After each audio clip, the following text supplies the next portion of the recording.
Hello friends, welcome to my YouTube channel simply joys. ഇന്ന് ഞാൻ നിങ്ങളുടെ മുന്നിലേക്ക് എത്തിയിരിക്കുന്നത് മുഗൾ രാജവംശത്തിലെ രണ്ടാമത്തെ ഭരണാധികാരിയായിട്ടുള്ള ഹുമയൂണിൻ്റെ കുറച്ച് വിശേഷങ്ങളൊക്കെ ആയിട്ടാണ്. നമുക്ക് നേരെ ക്ലാസ്സിലേക്ക് പോവാം. ഹുമയൂൺ മുഗൾ വംശസ്ഥാപകനായിട്ടുള്ള ബാബറിൻ്റെ മകനാണ് ഹുമയൂൺ. അദ്ദേഹത്തിൻ്റെ ഭരണകാലഘട്ടം 1530 മുതൽ 1540 വരെയും 1555 മുതൽ 1556 വരെയുമാണ്. ഹുമയൂൺ എന്ന വാക്കിൻ്റെ അർത്ഥം ഭാഗ്യവാൻ. അപ്പോൾ ഹുമയൂൺ എന്ന വാക്കിൻ്റെ അർത്ഥം എന്താണ്? ഭാഗ്യവാൻ. എന്നാൽ നിർഭാഗ്യവാനായ മുഗൾ ചക്രവർത്തി എന്നറിയപ്പെടുന്നതും ഹുമയൂണിനെ തന്നെയാണ്. നിർഭാഗ്യവാനായിട്ടുള്ള മുഗൾ ചക്രവർത്തി എന്നറിയപ്പെടുന്നത് ഹുമയൂണിനെയാണ്. അദ്ദേഹത്തിൻ്റെ യഥാർത്ഥ നാമം നസറുദ്ദീൻ മുഹമ്മദ്. ലഹരിക്ക് അടിമയായ മുഗൾ ചക്രവർത്തി എന്ന വിശേഷണവും ആർക്കാണ്? ഹുമയൂണിനാണ്. അപ്പം നിർഭാഗ്യവാനായിട്ടുള്ള മുഗൾ ചക്രവർത്തി, ലഹരിക്ക് അടിമയായ മുഗൾ ചക്രവർത്തി, ബാബറിൻ്റെ മകൻ എന്നതെല്ലാം ആരാണ്? ഹുമയൂണാണ്. ഇനി പ്രധാനപ്പെട്ട ഹുമയൂണിൻ്റെ ചില നിർമ്മിതികളിലേക്ക് നമുക്ക് പോവാം. ഒന്ന് ഷേർമണ്ടൽ. അപ്പം ഷേർമണ്ടൽ എന്ന് പറയുന്ന അദ്ദേഹം നിർമ്മിച്ചൊരു ഗ്രന്ഥശാലയാണ്. ഈ ഗ്രന്ഥശാലയ്ക്ക് മറ്റൊരു പ്രാധാന്യം കൂടെ ഉണ്ട്. ഈ ഷേർമണ്ടലിൻ്റെ കോണിപ്പടികളിൽ നിന്ന് വഴുതി വീണാണ് ആര് മരിക്കുന്നത്? നമ്മുടെ ഹുമയൂൺ മരണമടയുന്നത്. അപ്പം അദ്ദേഹത്തിൻ്റെ പ്രധാനപ്പെട്ട ഒരു നിർമ്മിതിയാണ് ഷേർമണ്ടൽ ഗ്രന്ഥശാല. രണ്ടാമത്തത് പുരാനക്കില. പുരാനക്കില എവിടെയാണ് അദ്ദേഹത്തെ നിർമ്മിച്ചത്? ഡൽഹിയിലാണ്. ഇതിൻ്റെ വളരെ വലിയൊരു പ്രത്യേകത എന്ന് പറയുന്നത് ഈ പുരാനക്കിലയുടെ പുരാനക്കില എന്ന് പറയുന്ന നിർമ്മിതിയുടെ ആരംഭം, അല്ലെങ്കിൽ ഇതിൻ്റെ പണി ആരംഭിക്കുന്നത് ഹുമയൂണും, എന്നാൽ അത് പൂർത്തിയാക്കുന്നത് ആരാണ്? സൂര്യ വംശത്തിലെ ഷേർഷാ സൂരിയുമാണ്. മൂന്നാമത്തെ അദ്ദേഹത്തിൻ്റെ നിർമ്മിതി ദിൻപാന നഗരം, ഡൽഹിയിലെ ദിൻപാന നഗരം. അപ്പം പ്രധാനമായിട്ട് 3 നിർമ്മിതികളാണ് ഹുമയൂണിനുള്ളത്. ഒന്ന് ഷേർമണ്ടൽ, പുരാനക്കില, ദിൻപാന നഗരം. അടുത്ത അദ്ദേഹത്തിൻ്റെ ജീവചരിത്രമാണ്. ഹുമയൂണിൻ്റെ ജീവചരിത്രം ഹുമയൂൺ നാമ എഴുതിയത് അദ്ദേഹത്തിൻ്റെ സഹോദരിയായിട്ടുള്ള ഗുൽബദൻ ബീഗമാണ്. ഇദ്ദേഹത്തിൻ്റെ പ്രത്യേകത എന്ന് പറയുന്നത് മറ്റ് മുഗൾ ചക്രവർത്തികളെ അപേക്ഷിച്ച് ഇദ്ദേഹത്തിന് നല്ല വിദ്യാഭ്യാസവും അതുപോലെ ഒട്ടനവധി ഭാഷകൾ കൈകാര്യം ചെയ്യുവാനുമുള്ളൊരു കഴിവ് ഇദ്ദേഹത്തിന് ഉണ്ടായിരുന്നു.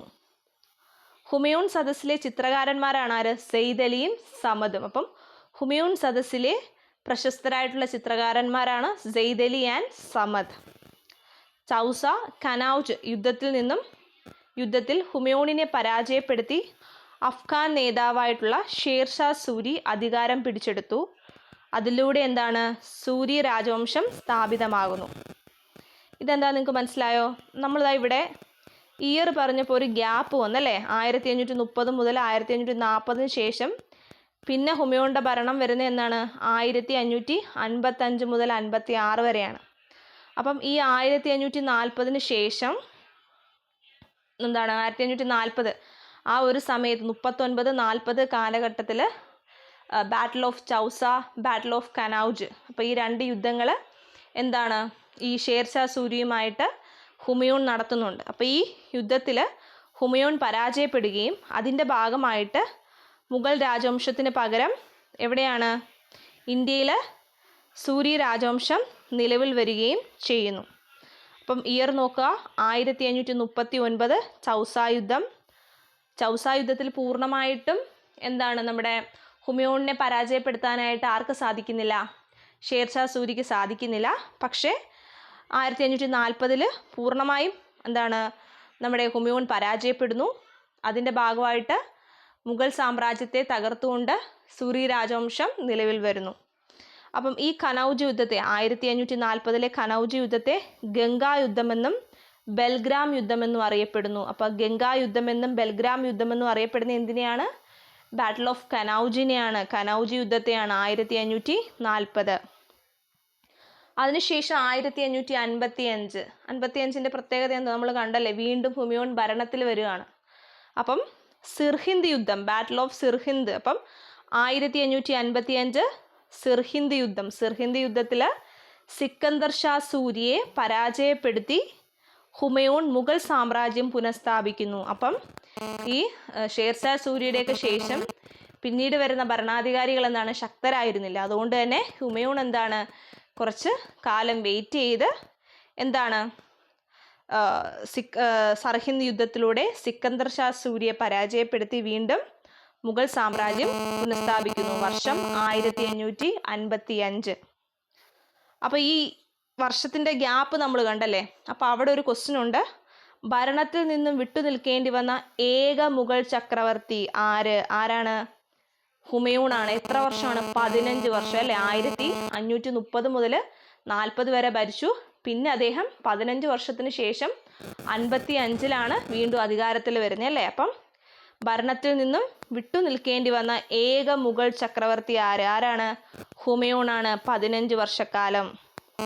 പിന്നീട് നമ്മൾ ഓൾറെഡി പറഞ്ഞു എന്താണ്, ഷേർമണ്ടൽ ഗ്രന്ഥശാലയുടെ കോണിപ്പടിയിൽ നിന്ന് വഴുതി വീണാണ് ആര് മരിക്കുന്നത്? ഹുമയൂൺ മരിക്കുന്നത്. അപ്പം ഈ ഹുമയൂണിൻ്റെ മരണത്തെക്കുറിച്ച് ഒരു ചരിത്രകാരനായിട്ടുള്ള ലെയ്ൻ പോൾ പറഞ്ഞിരിക്കുന്നത് ഇങ്ങനെയാണ്: ജീവിതത്തിൽ ഉരുണ്ടുമറിഞ്ഞ് നടക്കുകയും എന്ന് പറഞ്ഞു കഴിഞ്ഞാൽ ഉരുണ്ടുമറിഞ്ഞ് നടക്കുക എന്നിവിടെ ഉദ്ദേശിക്കുന്ന അദ്ദേഹത്തിന് നല്ല എഡ്യൂക്കേഷൻ ഉണ്ട്, പല ഭാഷകൾ കൈകാര്യം ചെയ്യാനൊക്കെ അറിയാം. പക്ഷേ അതൊക്കെ നല്ല രീതിയിൽ ഉപയോഗപ്പെടുത്താനായിട്ട് അദ്ദേഹത്തിന് കഴിയാതെ പോകുന്നുണ്ട്. അപ്പോൾ അതുകൊണ്ട് തന്നെ ലെയ്ൻ പോൾ പറയുന്നത് ജീവിതത്തിൽ ഉരുണ്ട് മറിഞ്ഞു നടക്കുകയും അവസാനം ജീവിതത്തിൽ നിന്ന് തന്നെ ഉരുണ്ട് മറിഞ്ഞു പോവുകയും ചെയ്ത നിർഭാഗ്യവാനാണ് ഹുമയൂൺ. അപ്പം എക്സാമിന് ഇങ്ങനെ ചോദിച്ചേക്കാം: ജീവിതത്തിൽ ഉരുണ്ട് മറിഞ്ഞു നടക്കുകയും അവസാനം ജീവിതത്തിൽ നിന്ന് തന്നെ ഉരുണ്ട് മറിഞ്ഞു പോവുകയും ചെയ്ത നിർഭാഗ്യവാനാണ് ഹുമയൂൺ എന്ന് വിശേഷിപ്പിച്ച ചരിത്രകാരൻ ആരാണ്? Lane Paul. ഹുമയൂണിൻ്റെ മരണശേഷം അദ്ദേഹത്തിൻ്റെ പത്നിയായിട്ടുള്ള ഹമീദ ഫാനു ബീഗം.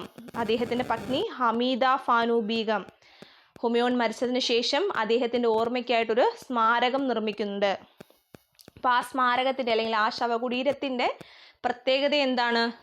ചാർബാഗ് ശൈലിയിൽ ഇന്ത്യയിൽ ആദ്യമായി നിർമ്മിക്കുന്ന ശവകുടീരമായിരുന്നു ആരുടേത്? ഹുമയൂണിൻ്റേത്. അപ്പം ഹുമയൂണിൻ്റെ ഭാര്യയായിട്ടുള്ള ഹമീദ ബാനു ബീഗം ഹുമയൂണിനോടുള്ള സ്നേഹത്തിൽ ഒരു സ്മാരകം നിർമ്മിക്കുന്നു അല്ലെങ്കിൽ ശവകുടീരം നിർമ്മിക്കുന്നു.